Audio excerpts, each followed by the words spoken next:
Welcome to AP Chemistry.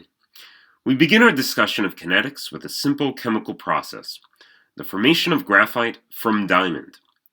Based upon our thermodynamic calculations, this process is spontaneous at all temperatures. However, it is evidently not an observed reaction at 25 degrees Celsius. What is the reason for this?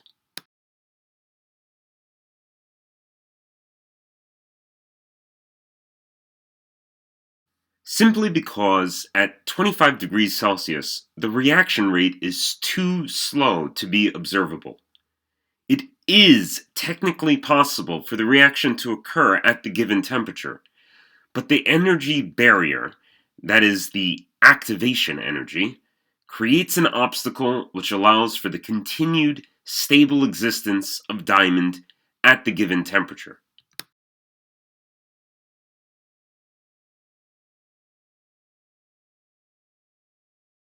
Let us take another reaction system.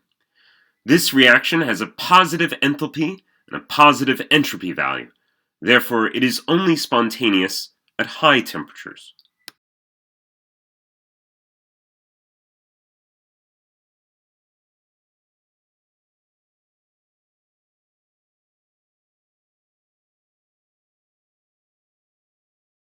Although increasing the temperature will make the process more spontaneous, for thermodynamic reasons, it will also increase the speed, the rate at which this reaction takes place. If the temperature is too low, the rate of the reaction will simply be too slow in order to be observable.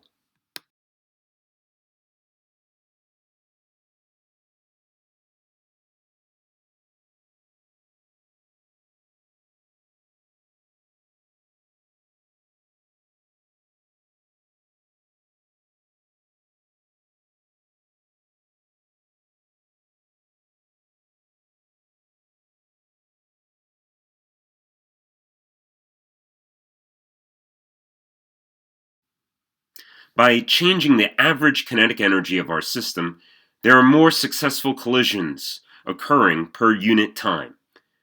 And it is important to note the two things that are required for a successful collision: sufficient kinetic energy to meet the activation energy barrier, and the right orientation to apply this kinetic energy in order to break the former chemical bond and form a new chemical attraction.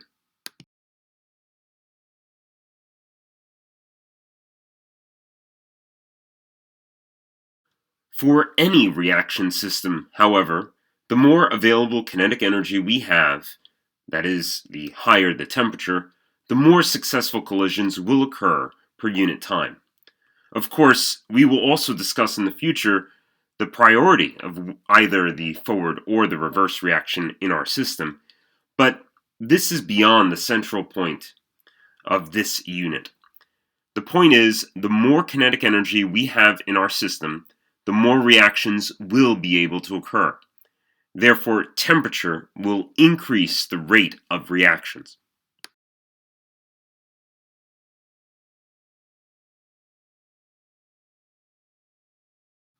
The other factor that will increase the successful rate of collisions is the collision frequency factor A. It describes the number of times two molecules collide successfully. At the bottom right, there are three orientations provided for how the molecules could collide, but only one orientation will produce a transition state that will lead to the formation of the products.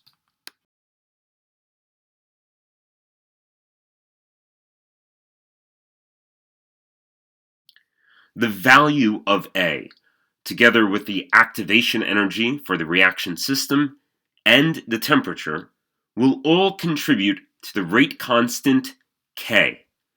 This constant is temperature dependent and describes how frequently reactions will be successful at a given temperature. This is called the Arrhenius equation.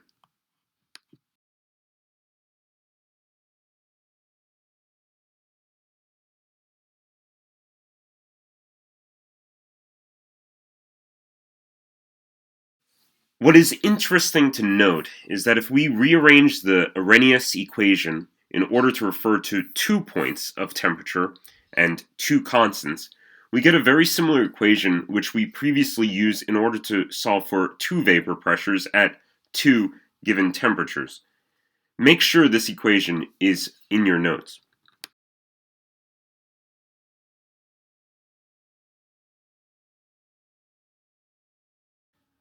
It is obvious, then, that without the right amount of kinetic energy and orientation, a collision will be unsuccessful.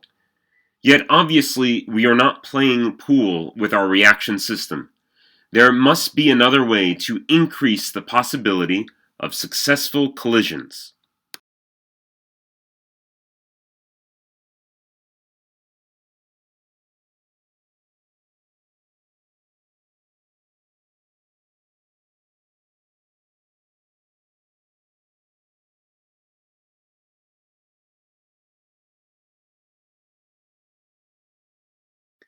The answer lies in increasing the concentration of reactants involved in the reaction.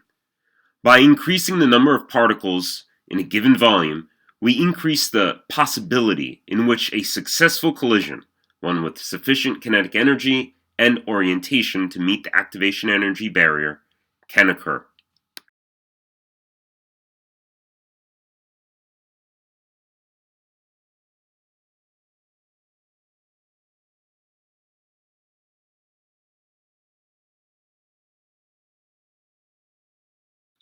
Thus, at a given temperature, the reaction system will proceed until it reaches equilibrium, when change in G is equal to 0.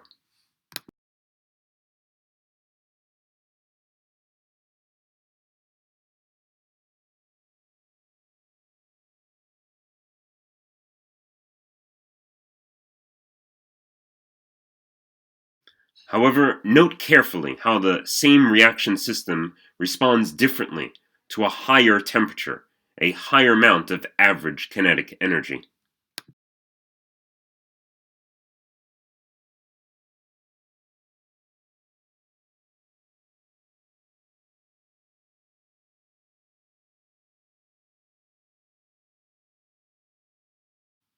With the effects of temperature and concentration in mind, we must now consider how the rates of consumption of reactants and production of products will change over time. Recall that rate is the change in concentration divided by the change in time. It is the instantaneous slope at a given point in time. Now, in the provided diagram, the reactants are highest in concentration at the beginning of the reaction. Therefore, the reaction rate is highest at this point and gradually decreases in speed over time until it reaches a constant non-zero rate at equilibrium.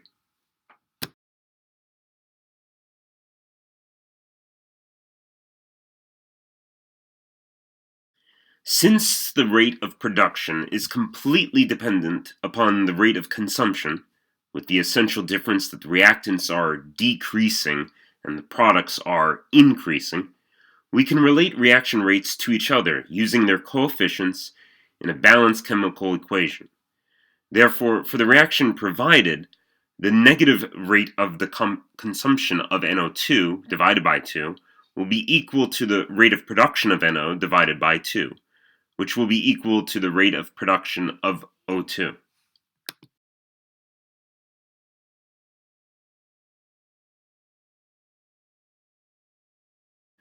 Nevertheless, the overall balanced chemical equation does not tell us everything that is occurring in the actual chemical collision or collisions. The balanced chemical equation is very typically a mechanism made of multiple elementary steps.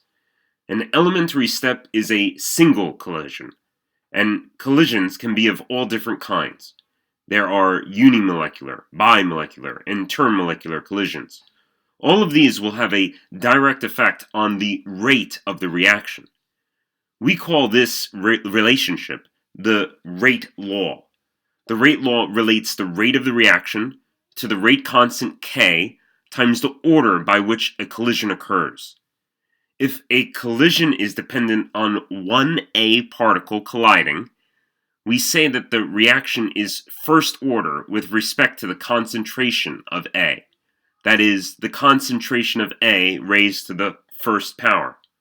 If a collision is not dependent upon A particles colliding, then we say that the reaction is zeroth order with respect to the concentration of A. The concentration of A raised to the zeroth power. And if the collision depends upon two molecules of A colliding, then we say that the reaction is second order with respect to the concentration of A, or the concentration of A raised to the second power. Of course, a reaction can have other species than A, like B or C, and so on. All of these types of collisions will directly affect the rate at which a reaction will proceed.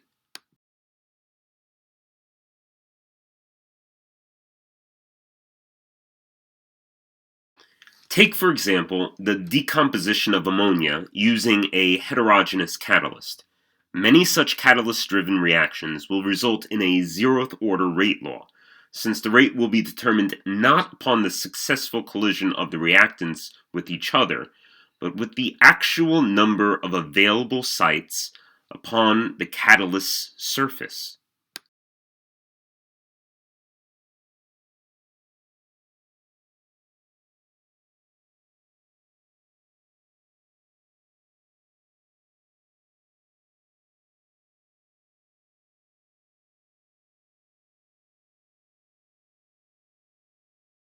In the case of the decomposition of hydrogen peroxide, its rate is first order with respect to the concentration of hydrogen peroxide, and thus depends only upon one molecule undergoing decomposition with sufficient kinetic energy.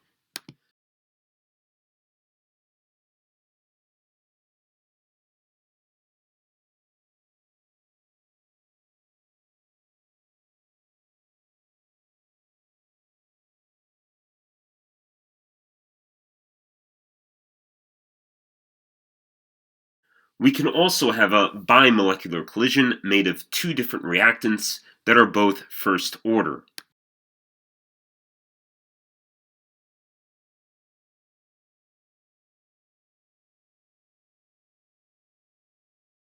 Finally, we can have a bimolecular collision requiring the same substance, in which case the reaction would be second order with respect to the particle.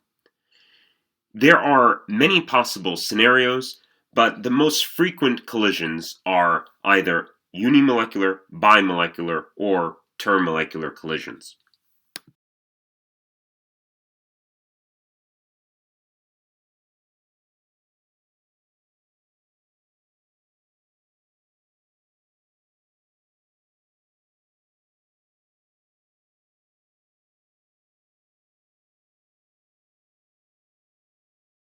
All of these possible collisions will have a real effect in how the reaction rate proceeds over time.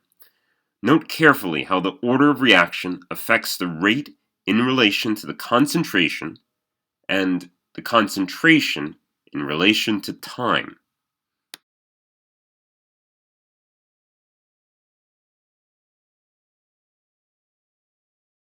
It is important to note here that the concentration of the products will never appear in the rate law, because the reaction will always be studied under conditions where the reverse reaction will not contribute to the overall rate.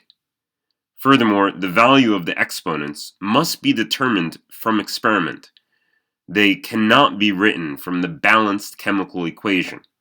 They are dependent upon the specific, slowest elementary step in the reaction mechanism.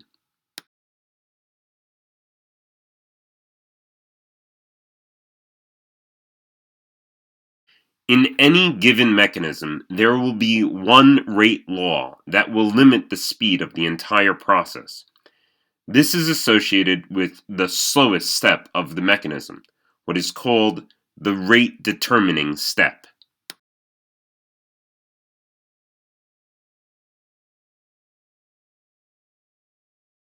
What makes this step slow is that it is the step associated with the highest activation energy in a series of steps. For instance, in the top right mechanism, the slowest step is first, whereas in the bottom two mechanisms, the slowest step is second.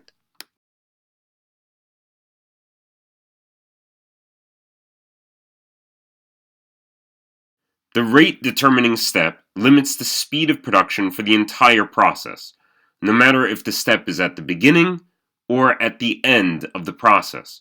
It limits the speed of the whole reaction.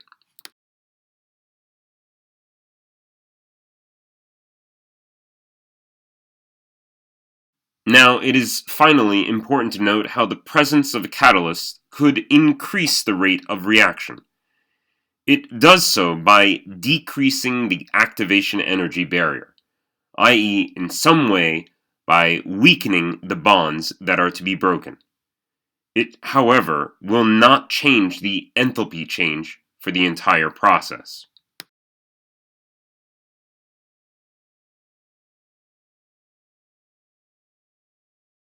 In the example of a heterogeneous catalyst, the catalyst operates in a different phase as the reaction, and typically does so by absorbing the reactants at its surface and thus weakening the chemical bonds.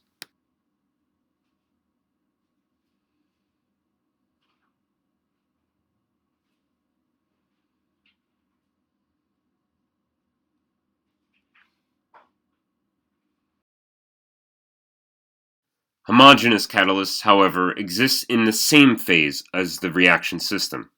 They never appear in the overall equation, for they are present both at the beginning of the process and at the end.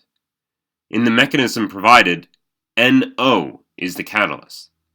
This is very different from a reaction intermediate, like NO2 in this case, which is both produced and then consumed within the mechanism.